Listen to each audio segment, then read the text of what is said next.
The morning sun cast long shadows across the Naval Special Warfare Training Compound as Maya Rodriguez stepped out of the black sedan. At 28, she stood barely 5 feet 4 inches tall, her dark hair pulled back in a regulation bun. The driver, a gruff Master Chief, glanced at her through the rearview mirror with obvious skepticism. "You sure you got the right address, ma'am?" he asked, his tone suggesting he thought she might be lost. Maya straightened her shoulders and grabbed her gear bag. "I'm exactly where I need to be, Chief." The compound buzzed with activity as dozens of elite military personnel moved through their morning routines. Maya walked toward the main building, her footsteps steady despite the weight of countless stairs following her progress. Conversations died as she passed, replaced by whispered comments that she pretended not to hear. "Is that the new OIC?" someone muttered. "No way they're putting her in charge of Team 7. She looks like she weighs about 100 pounds, soaking wet." Maya had heard it all before. Throughout her 12-year military career, she had faced the same doubts, the same dismissive glances, the same assumption that her slight frame somehow disqualified her from elite operations. What they didn't know was that she had graduated top of her class from the Naval Academy, earned a master's degree in international relations, and had completed 3 combat deployments in Afghanistan and Iraq before being selected for the most challenging assignment of her career. The briefing room fell silent as she entered. 12 men in khaki uniforms sat around a polished wooden table, their expressions ranging from curiosity to outright hostility. At the head of the table sat Captain James Mitchell, a weathered veteran with silver hair and calculating eyes. "Gentlemen," Captain Mitchell announced, "meet your new officer in charge, Lieutenant Commander Maya Rodriguez." The silence stretched uncomfortably. Maya surveyed the faces before her, reading the skepticism in their expressions. These were some of the most elite warriors in the world, Navy SEALs who had earned their place through years of grueling training and combat experience. She understood their reservations, but she also knew that respect had to be earned, not given. "Good morning," Maya said, her voice carrying clearly through the room. "I know some of you might be wondering what qualifies me to lead this team." A few men shifted in their seats. Senior Chief Petty Officer Marcus Thompson, a massive man with arms like tree trunks, leaned back in his chair with a barely concealed smirk. "Before we begin operations," Maya continued, "I think it's important that you understand my background. I've spent the last 8 years in special operations, including 2 years with the CIA's Special Activities Division. I've led covert missions across 3 continents and have been decorated for actions under fire." She paused, letting the information sink in. Several team members exchanged glances, their expressions shifting slightly. "But more importantly," Maya added, "I'm here because Command believes this team needs new leadership to tackle our next mission. I didn't ask for this assignment, but I'm committed to ensuring we succeed." Petty Officer First Class Jake Stevens, a lanky sniper with calculating blue eyes, raised his hand slightly. "Ma'am, with respect, most of us have been operating together for 3 years. We have our methods, our rhythm. Change can be disruptive." Maya nodded. "Change is always challenging, Stevens. But sometimes disruption is exactly what's needed to break through barriers and achieve objectives that conventional approaches can't handle." Senior Chief Thompson finally spoke up, his deep voice carrying a hint of challenge. "What kind of objectives are we talking about, ma'am?" Captain Mitchell stepped forward, activating a large screen at the front of the room. "That's what we're here to discuss. Operation Nightfall." The screen displayed satellite imagery of a compound nestled in mountainous terrain. Maya recognized the region immediately. It was in a particularly volatile area where 3 hostile nations' borders converged. "Intelligence indicates that a high-value target has been using this facility to coordinate terrorist activities across the region," Captain Mitchell explained. "Previous attempts to neutralize the threat have failed. Conventional approaches haven't worked because the target has exceptional security measures and early warning systems." Maya studied the imagery carefully. The compound was positioned on a ridge with excellent sight lines in all directions. Multiple defensive positions were visible, and the terrain offered limited approach routes. What makes command think we'll succeed where others have failed? Asked Petty Officer Second Class Danny Kim, the team's communications specialist. Captain Mitchell looked directly at Maya. Because Lieutenant Commander Rodriguez has successfully infiltrated similar facilities before. Her last mission with the CIA involved a comparable target in Syria. The room's energy shifted perceptibly. Maya felt the team's attention focus more intently on her as Captain Mitchell continued. The Syrian operation was considered impossible. The target was a fortified compound housing a terrorist financier who had evaded capture for over 2 years. Previous military operations failed because they relied on overwhelming force, which the target's early warning systems detected every time. Maya remembered that mission vividly. It had required months of planning and a completely unconventional approach.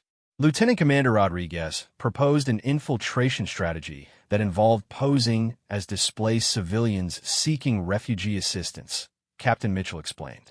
She spent 6 weeks establishing a cover identity and building relationships with local contacts.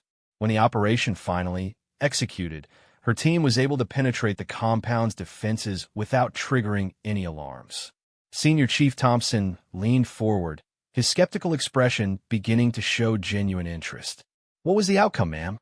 The target was neutralized, and we extracted 3 other high-value individuals who had been operating from the same location, Maya replied. More importantly, we obtained intelligence that led to the disruption of 17 planned terrorist attacks across Europe. The room fell quiet as the team processed this information. Maya could see the calculations happening behind their eyes as they reassessed their new commanding officer. Petty Officer Stevens spoke up again, this time with less hostility in his tone. Ma'am, what kind of approach are you considering for this operation? Maya moved closer to the screen, studying the compound's layout. That depends on the intelligence we can gather about the target's routine and the local population dynamics. But I suspect that a direct assault approach would fail for the same reasons previous operations have been unsuccessful. She traced potential routes on the imagery with her finger. This facility is designed to repel conventional attacks.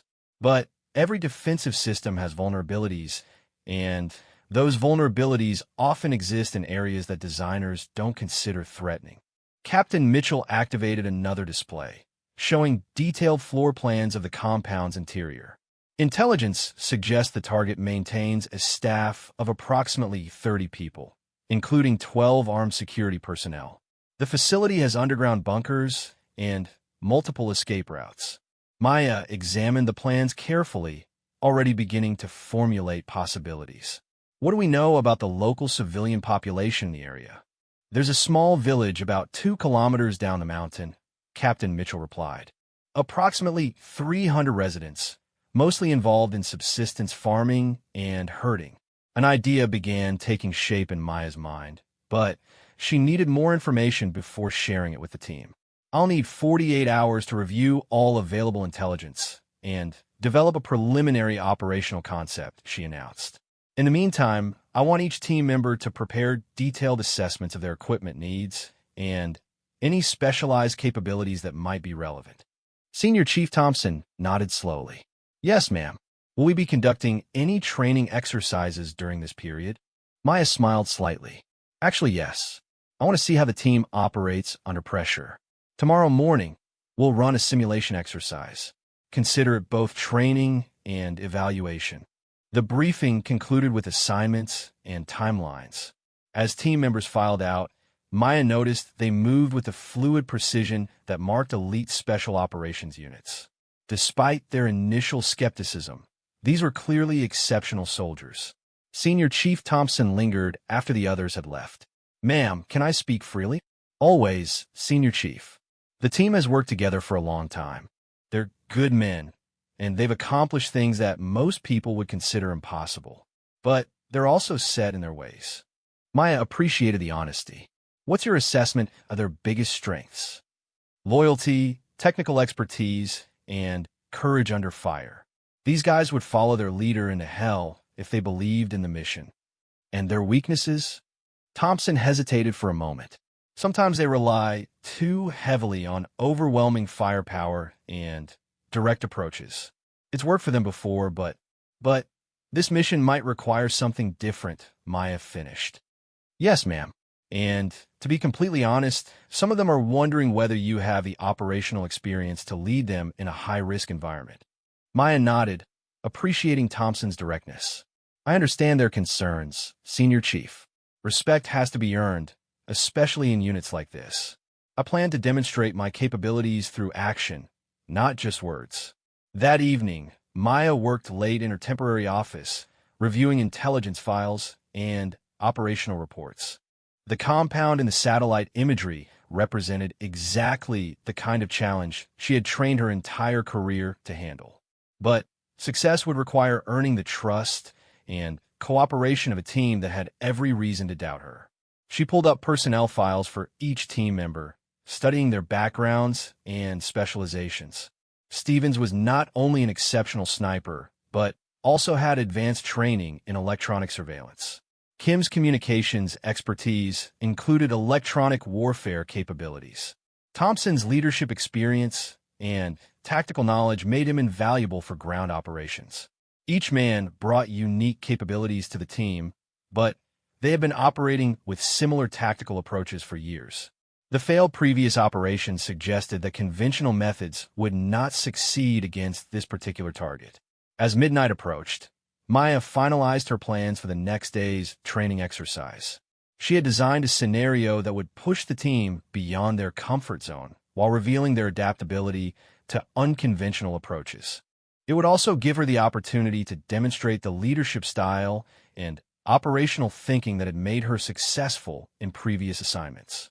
The compound outside grew quiet as the late shift settled into their routines. Maya reviewed the mission parameters one final time, knowing that the next few days would determine whether she could transform a group of skeptical elite soldiers into a cohesive unit capable of achieving what others had failed to accomplish. Her phone buzzed with a secure message from Captain Mitchell. Additional intelligence indicates the target may be planning to relocate within the next 2 weeks. Timeline for operation may be accelerated. Be prepared for rapid deployment. Maya stared at the message, understanding its implications. If the timeline was compressed, she would have even less time to build trust with her team and develop an effective operational plan. The pressure was mounting, but she had faced similar challenges before. She closed the intelligence files and prepared to return to her quarters. Tomorrow would bring the first real test of whether she could earn the respect of Team 7 and begin forging them into the unconventional unit this mission would require. The success of Operation Nightfall, and potentially the prevention of multiple terrorist attacks, would depend on her ability to transform skepticism into trust and conventional thinking into innovative tactics. As she gathered her materials, Maya reflected on the journey that had brought her to this moment. Every challenge she had faced, every instance of having to prove herself against doubters, had prepared her for exactly this type of leadership test. She understood that commanding elite units required more than just tactical knowledge or operational experience. It required the ability to inspire confidence and adapt to circumstances that textbook training never covered. The next morning would mark the beginning of either her greatest professional triumph or a mission failure that could cost lives and allow dangerous terrorists to continue their activities. Maya had no intention of accepting the latter outcome, regardless of the obstacles she faced from external threats or internal skepticism. She switched off the office lights and headed toward the door, already visualizing the training scenarios she would implement and the leadership approach that would begin earning her team's trust. The real work was just beginning. The training ground erupted in chaos at 0600 hours. Smoke grenades detonated across the mock village as Maya's voice crackled through the radio communications system, directing her team through the complex scenario she had designed. Hidden speakers blasted recordings of civilian screams and weapons fire, creating an atmosphere of confusion that tested every aspect of their operational capabilities. Bravo team, you have civilians trapped in Building 3, Maya announced from her position in the command center. Unknown number of hostiles using them as human shields. Primary objective is civilian safety. Secondary is target neutralization. Through her monitoring screens, she watched as Team 7 struggled with the scenario's demands. The exercise required them to abandon their preferred direct assault tactics in favor of careful reconnaissance, negotiation, and precision operations that minimize collateral damage. Senior Chief Thompson's voice came through the radio, tense with frustration, requesting permission to breach the eastern wall and neutralize hostiles. Negative, Senior Chief. Civilian casualties will result in mission failure. Find another approach. Maya watched Thompson signal his team to halt their advance. She could see the uncertainty in their movements as they were forced to reconsider their usual tactics. This was exactly what she had intended, pushing them to think beyond conventional solutions. Petty Officer Stevens had positioned himself with his sniper rifle, seeking clear shots at the mock targets.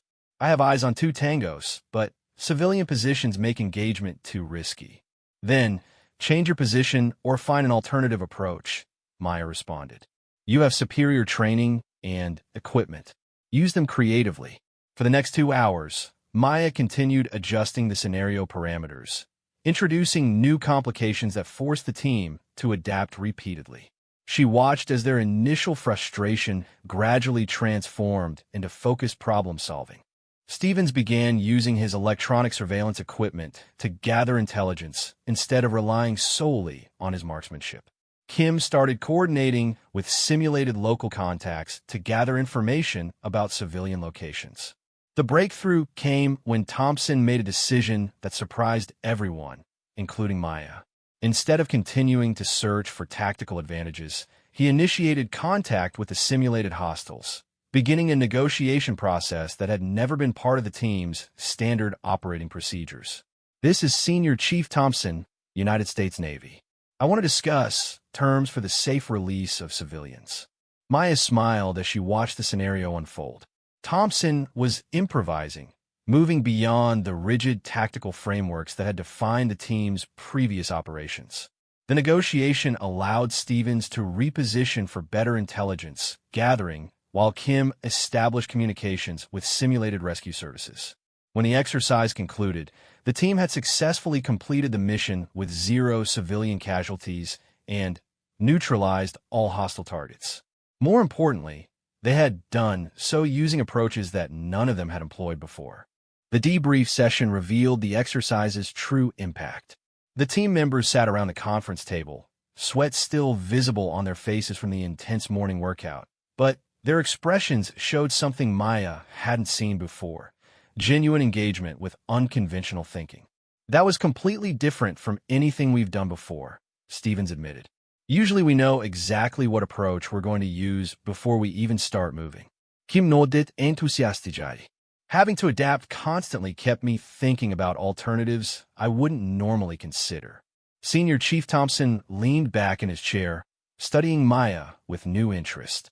Ma'am, that scenario was designed to force us out of our comfort zones, wasn't it? Exactly, Maya confirmed. Your previous missions have been successful because you're exceptional at conventional special operations tactics. But this next mission will likely require approaches that conventional training doesn't cover. She activated the display screen, showing new intelligence that had arrived overnight. Our target has survived multiple direct assault attempts. His security measures are specifically designed to counter traditional special operations approaches. If we're going to succeed, we need to think like he doesn't expect us to think. The screen showed updated satellite imagery, revealing additional defensive positions around the compound. Maya highlighted several key features that had become visible in the new photos. Notice the positioning of these guard towers, she pointed out. They're designed to provide overlapping fields of fire against assault teams approaching from the most logical routes. But they also create blind spots that could be exploited by teams willing to take unconventional approaches. Thompson studied the images carefully. What kind of unconventional approaches are you considering, ma'am? Maya smiled, recognizing the shift in Thompson's tone. Yesterday, he had been skeptical. Now he was genuinely interested in her tactical thinking. That depends on what additional intelligence we can gather about the target's routines and the local environment. But I'm thinking about approaches that don't look like military operations at all. She switched to a different set of images showing the nearby village. These people have lived in that area for generations. They understand the terrain, the weather patterns, the local customs better than any intelligence report could tell us. They also have reasons to move through the area that wouldn't attract attention from the compound security. Stevens leaned forward. Are you suggesting infiltration using civilian cover identities? I'm suggesting that we consider all available options, including ones that might require us to operate very differently from typical SEAL missions. Maya could see the team processing this concept. The idea of abandoning their high-tech equipment and direct action approaches clearly made them uncomfortable, but she also sensed their growing appreciation for the strategic thinking involved. Kim raised his hand slightly. Ma'am, what kind of timeline are we working with for mission planning? That's about to change dramatically, Maya replied, activating a secure communication device. Captain Mitchell has new intelligence that affects our entire approach. Captain Mitchell's voice came through the speaker system. Good morning, Team 7. Based on intercepted communications, we now believe the target is planning to relocate his operations within the next 10 days. This means our window for action has been significantly compressed. The room's energy shifted immediately. A 10-day timeline meant there would be no time for extensive preparation or multiple training exercises. Additionally, Captain Mitchell continued, intelligence suggests the target is expecting another conventional assault attempt. His security measures have been enhanced specifically to counter traditional special operations tactics. Maya felt the team's attention focus intently as the implications became clear. Not only did they have limited time, but their target was actively preparing for the kind of assault that Team 7 would normally execute. This is why Lieutenant Commander Rodriguez's unconventional approach may be our only viable option, Captain Mitchell explained. The target's preparations are designed to stop everything we normally do. We need to do something completely different.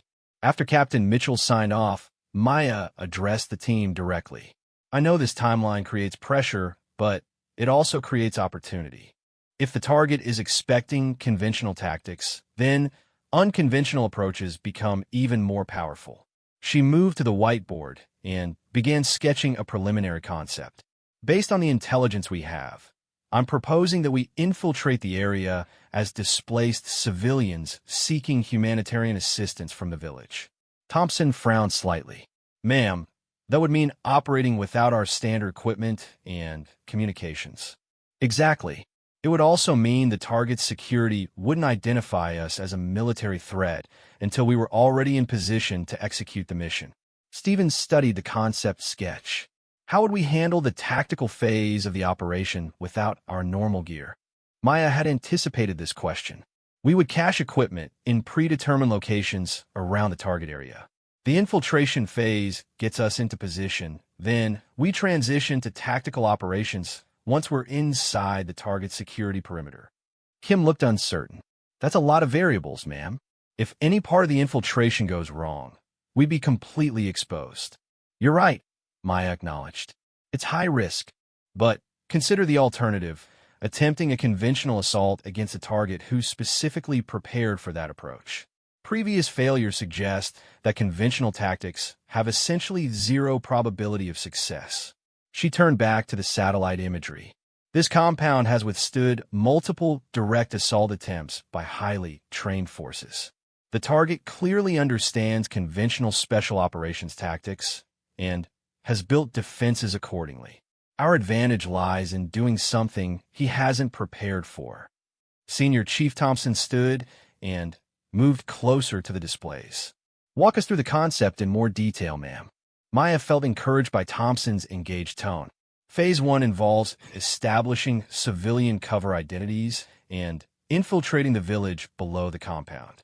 This requires detailed preparation of backstories, appropriate clothing, and understanding of local customs. She pointed to various locations on the map. Phase 2 involves reconnaissance and equipment positioning while maintaining our civilian covers. We use the village as a base of operations while gathering real-time intelligence on the target's routines and security measures. Stevens nodded slowly, and Phase 3 is the tactical operation itself. Phase 3 begins when we transition from civilian infiltrators to operational status. By this point, we should be positioned inside the target's security perimeter with detailed knowledge of his patterns and vulnerabilities.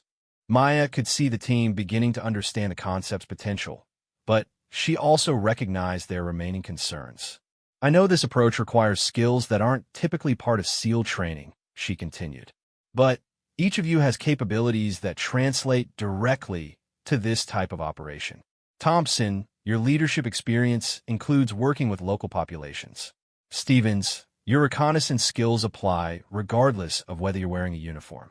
Kim, your communication abilities include language skills that would be essential for maintaining cover identities. The team spent the next several hours working through the operational concept in detail. Maya was impressed by their willingness to engage with approaches that were completely outside their normal operational framework. More importantly, she began to see each team member contributing ideas that enhanced the overall plan. Thompson suggested modifications to the infiltration timeline that would allow for better intelligence gathering. Stevens identified equipment requirements that could be adapted to the civilian cover approach. Kim outlined communication protocols that would maintain operational security while allowing for coordinated action. By late afternoon, they had developed a preliminary operational plan that addressed most of the major challenges. The plan was unlike anything Team 7 had attempted before, but it offered genuine potential for success against a target that had proven immune to conventional approaches. As the planning session concluded, Maya noticed a significant change in the team's dynamic. The skepticism that had marked their first meeting had been replaced by professional respect and genuine collaboration. They were still concerned about the mission's risks, but they were now approaching those concerns as problems to be solved rather than reasons to doubt their new commander. Senior Chief Thompson lingered after the other team members departed. "Ma'am, I have to admit, when you first arrived, I wasn't sure you understood what this team needed." Maya appreciated his honesty. "And now, I think maybe you understand exactly what we needed. Someone willing to push us beyond our assumptions about how special operations work." That evening, Maya worked late developing the detailed preparation requirements for the mission.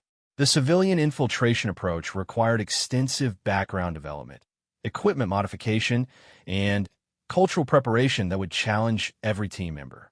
She reviewed intelligence files on the target region's language, customs, and recent refugee movements. The team would need to convincingly portray themselves as displaced civilians seeking assistance, which meant understanding not just the external appearance of refugee status, but also the psychological and emotional states that would make their covers believable. Her phone rang with a secure call from Captain Mitchell. "Rodriguez, I've been reviewing your operational concept. It's unlike anything in our standard tactical manual." "Yes, sir. The situation seems to require non-standard approaches." "I agree. But I want you to understand that if this mission fails, there likely won't be another opportunity. Intelligence suggests the target will disappear completely if he believes he's been located." Maya understood the pressure. Mission failure would mean not just operational defeat, but also the loss of a terrorist leader who had been responsible for coordinating attacks across multiple countries. "Sir, I believe this approach offers our best probability of success. The team has responded well to the unconventional training, and they're committed to making the infiltration strategy work." "I hope you're right, Rodriguez. You'll have full operational authority once you deploy. Success or failure will rest entirely on your leadership and the team's execution." After the call ended, Maya returned to her mission planning. The weight of responsibility was substantial, but she felt confident in both her operational concept and her team's capabilities. The morning's training had demonstrated that Team 7 could adapt to unconventional requirements when properly motivated. Over the next 2 days, the team's preparation intensified dramatically. They practiced civilian movement patterns, studied refugee testimonies to understand authentic displacement experiences, and modified equipment to be concealed within civilian possessions. Maya watched each team member transform their approach to the mission. Thompson researched local dialects and cultural practices with the same intensity he had previously devoted to weapons maintenance. Stevens learned to gather reconnaissance information using civilian observation techniques rather than military surveillance equipment. Kim studied communication methods that displaced civilians would realistically have available. The transformation was remarkable. Elite special operations soldiers were learning to become convincing civilian refugees while maintaining their tactical capabilities. It was exactly the kind of adaptive thinking that Maya believed would make the mission successful. As their deployment date approached, Maya felt confident that Team 7 had evolved beyond their original skepticism into a unit capable of executing the most challenging mission of their careers. The real test would come when they faced the actual operational environment, but their preparation suggested they were ready for whatever challenges awaited them. The last evening before deployment, Maya gathered the team for a final briefing. Looking at their faces, she saw determination where once there had been doubt. They had transformed from skeptical soldiers into committed partners in an unconventional operation that could potentially save countless lives by stopping a terrorist leader who had evaded capture for years. Tomorrow would mark the beginning of their most dangerous and unconventional mission, but Maya felt confident they were ready to succeed where others had failed. The dusty mountain road stretched endlessly ahead as Maya Rodriguez adjusted the torn fabric of her refugee disguise. 3 days into Operation Nightfall, Team 7 had successfully infiltrated the target area, but the mission had already presented challenges that no amount of planning could have anticipated. The transformation had been remarkable. Senior Chief Thompson, now known as Ahmad Hassan, walked with the stooped posture of a man who had lost everything. His weathered hands clutched a battered suitcase containing carefully hidden communication equipment. Stevens, posing as his younger brother Kareem, carried a bundle of possessions that concealed modified surveillance gear. Kim had become Davi, a traumatized refugee who spoke little, a perfect cover for his role as the team's primary intelligence gatherer. Maya herself had adopted the identity of Layla Hassan, Ahmed's daughter-in-law, supposedly widowed in the conflict that had displaced their family. The backstory was both convincing and strategically useful, allowing her to move freely while maintaining the leadership position necessary for operational coordination. Their approach to the mountain village had been carefully orchestrated to appear spontaneous, while actually following a precise timeline. They had joined a genuine group of displaced families 2 days earlier, learning authentic details about refugee experiences while moving toward their target area. The village elder, a cautious man named Mahmoud, had initially been suspicious of newcomers. Recent years had brought many strangers to the area, and some had proved to be more than they claimed. But Maya's team had prepared thoroughly for this scrutiny. "My wife died in the bombing of our neighborhood," Thompson told Mahmoud in carefully practiced Arabic, his voice carrying genuine emotion that had been rehearsed until it became natural. "We have nowhere else to go." Mahmoud studied the 4 refugees standing before him, noting their worn clothing and exhausted expressions.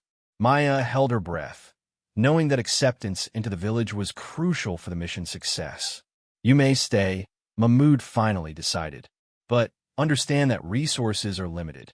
Everyone must contribute to the community's survival."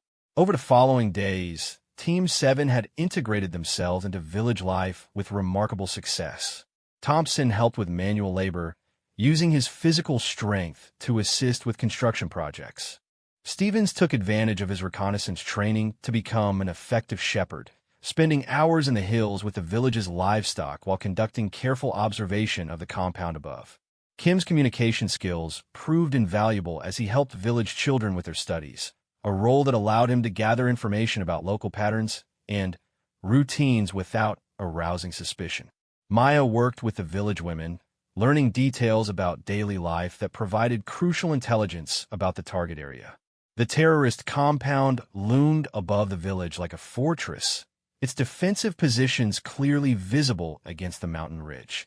From their position among the civilian population, Maya could observe the facility's security patterns with a clarity that satellite imagery had never provided. The guard rotation changes every 6 hours, Stevens reported during a carefully disguised team meeting in the ruins of an old building. But there's a 15-minute gap between shifts at the northeastern tower. Maya studied the intelligence they had gathered. What about civilian traffic near the compound? Local herders bring livestock up the mountain trail twice weekly, Thompson added. The guards don't pay much attention to them, but they do monitor the timing. Any deviation from normal patterns would be noticed immediately.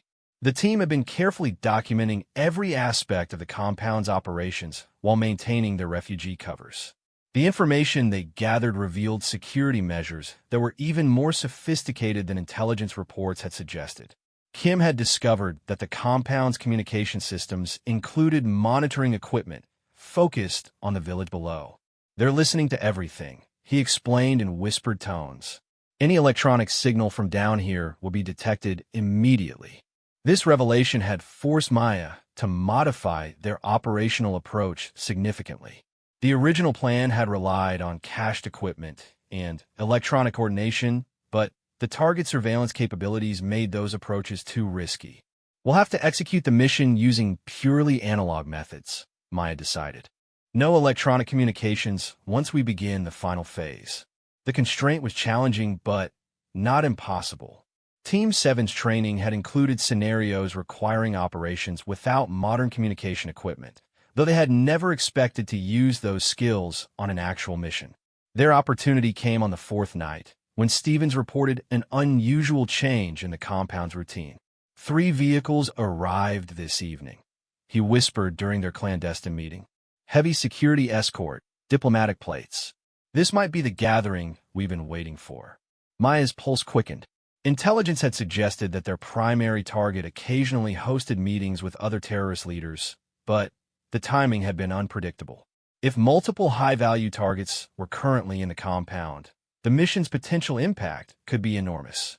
How many additional personnel? She asked. Estimate 15 to 20 extra security forces, plus an unknown number of guests, Stevens replied. The compound is more heavily defended than we've ever seen it. Thompson frowned. That also makes infiltration much more dangerous.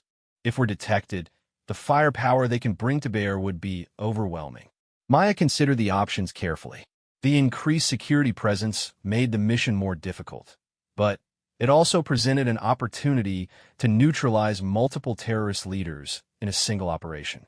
The decision would define not just this mission's outcome, but potentially the effectiveness of counterterrorism efforts across the region.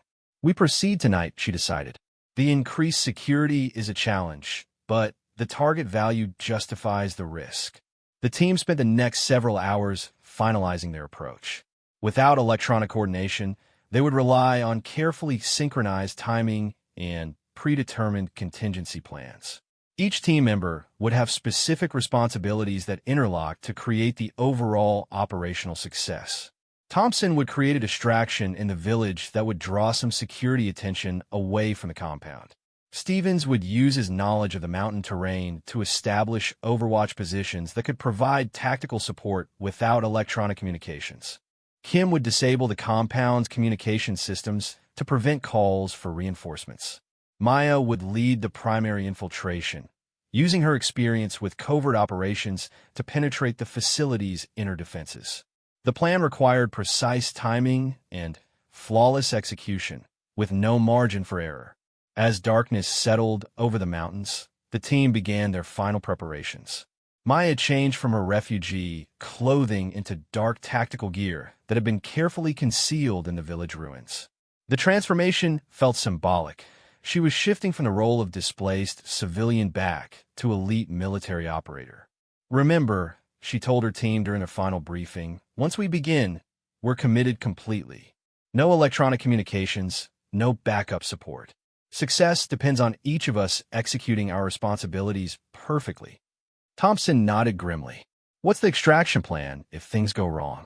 We meet at the fallback position 3 kilometers south of the village. If anyone doesn't make it to the rendezvous within 12 hours, the others proceed to the secondary extraction point. The plan was austere, but realistic. Deep cover operations often required accepting risks that conventional missions would never tolerate. At 2,300 hours, the operation began. Thompson initiated his distraction by starting a small fire in an abandoned building on the village's eastern edge. The flames were visible from a compound, and Maya watched through binoculars as security personnel redirected their attention toward the apparent emergency. Stevens melted into the mountain shadows, using terrain knowledge gained over the past several days to position himself where he could observe the compound's main entrance. His route took him through areas that the sheep had taught him were invisible from the guard towers. Kim began his approach to the compound's communication hub, moving through a drainage ravine that satellite imagery had shown, but that ground-level observation had revealed to be much deeper than expected. His progress was slow but undetectable. Maya waited until her team members were in position before beginning her own infiltration. The compound's northeastern approach required crossing almost 1 kilometer of open ground, but Stevens had identified a route that remained in the shadows of rocky outcroppings. The climb was exhausting. Maya moved carefully, testing each handhold and footstep to avoid dislodging stones that might alert the guards. Her refugee disguise had hidden her excellent physical condition, and now she drew on every aspect of her training to navigate the treacherous terrain. As she reached the compound's outer perimeter, Maya paused to observe the security patterns one final time. The guard rotation was proceeding exactly as Stevens had reported, but the additional security forces had altered the timing slightly. She would have a 12-minute window instead of the expected 15 minutes. The shortened timeline required immediate adjustment to her infiltration route. Maya switched to a more direct approach that increased her exposure, but reduced the time needed to reach the facility's main building. She reached the compound wall just as the guard change was beginning. Through a carefully concealed gap in the fortification, Maya could see into the compound's main courtyard. Multiple vehicles confirmed that high-value targets were indeed present, but the additional security made movement within the facility extremely dangerous. Kim's signal, a small stone thrown against the wall, indicated that he had successfully disabled the communication systems. Maya now had a limited time window before the communications failure would be discovered and repairs initiated. The infiltration required crossing 30 meters of open courtyard to reach the main building. Maya waited until the guard patrol had passed, then moved with the fluid precision that had characterized her most successful operations. Inside the building, voices from the main conference room confirmed that the target meeting was in progress. Maya could hear multiple speakers discussing operational plans in Arabic, indicating that this was exactly the type of gathering that intelligence had hoped to interrupt. Her mission now faced its most critical phase. The building's interior offered multiple approach routes, but each carried significant risks. Maya chose a path that led through the kitchen facilities, gambling that service areas would have lighter security. The approach worked perfectly. Maya reached a position adjacent to the main conference room without encountering any guards. Through a ventilation grate, she could observe the meeting in progress and began identifying the individuals present. What she saw exceeded even the most optimistic intelligence estimates. 7 men sat around a polished table, each representing a different terrorist organization. Documents spread across the table appeared to show coordination plans for multiple attacks across 3 countries. Maya realized she was witnessing the planning session for what could become the most devastating terrorist campaign in recent years. The mission's importance had escalated dramatically beyond the neutralization of a single high-value target. She activated a miniature camera to document the meeting and the participants, knowing that this intelligence could be crucial even if the operational phase of the mission failed. The images would provide counterterrorism agencies with information about terrorist coordination that had never before been available. But Maya had no intention of limiting herself to intelligence gathering. The operational opportunity was too significant to waste on passive observation. She began preparing for the tactical phase of the mission, checking her equipment and reviewing the building layout she had memorized during her approach. The next few minutes would determine whether Operation Nightfall achieved a success that could disrupt terrorist activities across multiple continents, or whether Team 7 would face the most dangerous combat situation of their careers. Outside, Thompson's distraction continued to hold some security attention, while Stevens maintained his overwatch position. Kim had begun his approach to provide tactical support once Maya initiated contact with the targets. The moment of truth was approaching. Maya took a deep breath and began her final approach to the conference room, knowing that the next few minutes would test every aspect of her training and leadership in ways that no simulation could have prepared her for. The building was quiet except for the voices from the meeting room. Maya moved through the shadows, every sense alert for signs of detection. Her refugee disguise was long forgotten. Now she was purely a special operations officer executing the most important mission of her career. As she reached the final approach to the conference room, Maya paused to ensure her team was ready for the coordinated action that would determine the mission's outcome. In moments, she would discover whether the unconventional approach that had brought them this far could achieve the ultimate objective that had eluded every previous attempt.